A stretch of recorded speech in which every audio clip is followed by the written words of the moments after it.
Avui s'ha produït un fet històric en el llarg combat existent i no resolt entre Catalunya i l'estat espanyol. El Congrés dels Diputats acaba d'aprovar la llei d'amnistia per a tots els qui són perseguits per defensar la independència de Catalunya, defensar-la sigui des de les institucions i les organitzacions polítiques o bé sigui des del carrer i la societat civil. El que li dona el caràcter històric són tres circumstàncies concretes. La primera, que en més de 45 anys és la primera vegada que es concedeix una amnistia per raons polítiques. La segona, que fins fa menys d'un any el partit que governa Espanya s'hi negava en rodó i la descartava de manera contundent. I la tercera, sobretot, que aquesta és la voluntat dels catalans expressada a través del seu Parlament que, com es reconeix a l'acord de Brussel·les, representa legítimament el poble de Catalunya.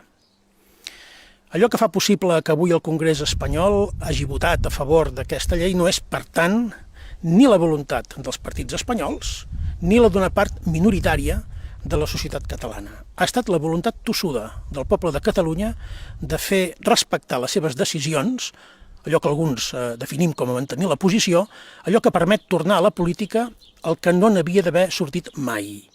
I això ens ensenya que, per més que costi temps i incomprensions, cal mantenir la posició i saber aprofitar les oportunitats.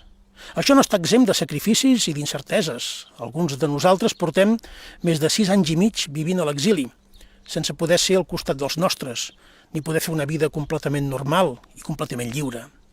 D'altres porten al damunt des de fa 6 i 7 anys l'estigma de la persecució judicial, la marca dels assenyalats pels poders de l'Estat, inclosos els seus principals partits. Milers de represaliats durant anys, en processos inflats, de caràcter penal, administratiu o comptable, que han vist afectada la seva vida i la seva llibertat simplement perquè eren simpatitzants del moviment independentista.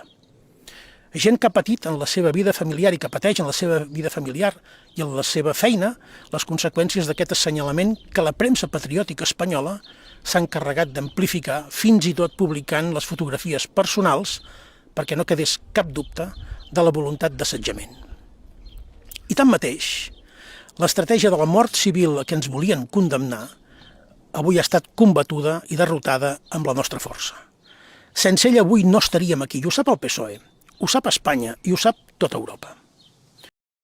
Avui l'estat espanyol, a través del seu Parlament, corregeix un error.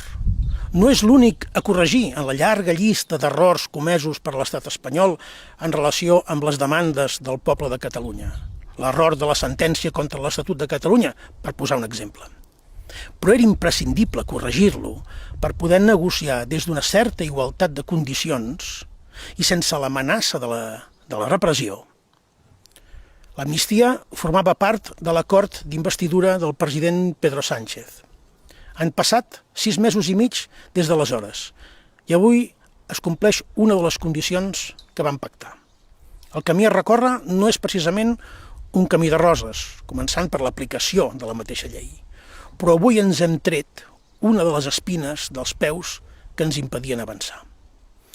No vull acabar sense expressar el meu reconeixement als milers de ciutadans que pateixen la repressió, agrair-los la seva paciència, la seva comprensió i per la seva lleialtat en la defensa de Catalunya, cadascú a la seva manera, de la manera que creu més útil i d'acord amb el seu ideari, però sempre amb la defensa d'un objectiu comú, que és la independència del nostre país.